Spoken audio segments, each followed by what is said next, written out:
Hi, welcome back. இன்றைக்கி உங்கள் கூட வந்து டிஃப்ரெண்ட்டான பாசிப்பருப்பு பாயாசம் எப்படி பண்ணுறதுன்னு ஷேர் பண்ணுறேன். பாசிப்பருப்பு வந்து ஆல்ரெடி வந்து நெய் எதுவுமே சேர்க்காம லோ ஃப்ளேமில் வச்சுட்டு ஒரு லைட்டாக கலர் சேஞ்ச் ஆகிற அளவு வறுத்து ஆற வச்சுட்டு அதுக்கப்புறம் வந்து தண்ணியில் நல்லா கழுவி எடுத்துக்கோங்க.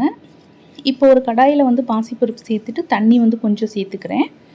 இப்போ இதை வந்து அடுப்பை வந்து நல்லா கொதிக்க வரைக்கும் ஃபுல்லாக அடுப்பை வச்சுட்டு கொதிக்க ஆரம்பித்ததுக்கப்புறம் வந்து சிம்மில் வச்சுட்டே வந்து க்ளோஸ் பண்ணி வேக வச்சிங்கன்னா சூப்பராக வெந்துடும். நெய் கொஞ்சம் சேர்த்துக்கோங்க, ஃப்ளேவர் ரொம்ப நல்லாயிருக்கும். வெறும் பாசிப்பருப்பாக வேகிறத விட கொஞ்சம் நெய்யோடு வெந்துச்சுன்னா சூப்பராக இருக்கும். நல்லா கொதிக்க ஆரம்பித்ததுக்கப்புறம் அடுப்பை சிம்மில் வச்சுட்டு க்ளோஸ் பண்ணி வச்சுருங்க. லைட்டாக ஓப்பனில் வச்சுருங்க பொங்கி வராமல் இருக்கிறதுக்காக. சூப்பராக வெந்துடும். இப்போ பாருங்கள், நல்லா பருப்பு மலர்ந்து சூப்பராக வெந்திருக்குது. பாசிப்பருப்பு ஒரு சிலர் வறுக்காமையும் போடுவாங்க, அதுவும் ஒரு நல்ல டேஸ்ட்டில் இருக்கும்.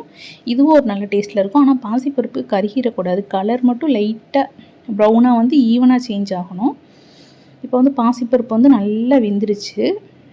ரொம்ப வெந்துடக்கூடாது, ஒரு 3/4 பங்கு அந்த அளவுக்கு வெந்தால் போதும். இப்போ வந்து ஒரு சின்ன கப்பில் 1 கப் அளவுக்கு வந்து சேமியா சேர்த்துக்கிறேன். இதே நீங்கள் நெய் விட்டுட்டு நல்லா ப்ரௌன் கலராக வறுத்து சேர்த்தாலும் சூப்பராக இருக்கும். நார்மலாக அப்படியே சேர்த்தாலும் சூப்பராக இருக்கும். பாசிப்பருப்பு மட்டும் ஆயிலில் கடிப்படுறதை விட சேமியாவும் இடையில வந்துச்சுன்னா ரொம்ப நல்லாயிருக்கும். அதுக்காக தான் வந்து சேமியா சேர்த்துருக்கேன்.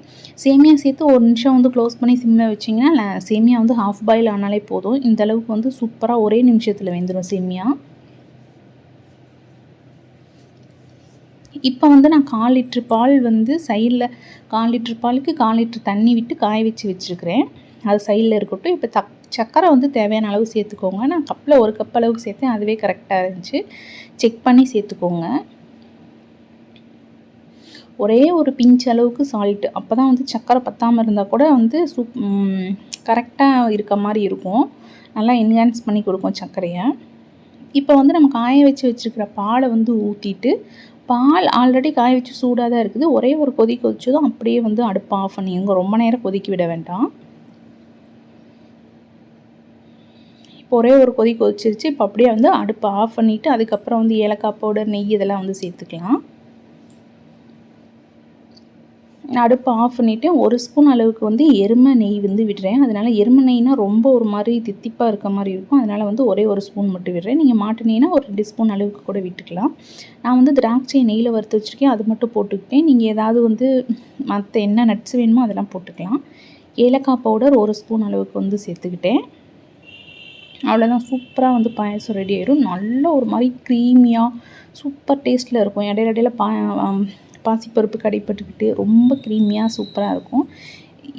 பாசிப்பருப்பு பாயாசம் இன்னும் வந்து பருப்பை வந்து வறுக்காமல் குக்கரில் வேக வச்சு அந்த மாதிரி பண்ணுவாங்க, அதுவும் சூப்பராக இருக்கும். இதுவும் ஒரு வித்தியாசமான டேஸ்ட்டில் ரொம்ப சிம்பிளாக பண்ணுறது. இதை பண்ணி பார்த்துட்டு எப்படி இருந்துச்சுன்னு கமெண்ட்ஸில் சொல்லுங்கள். தேங்க்ஸ் ஃபார் வாட்சிங்.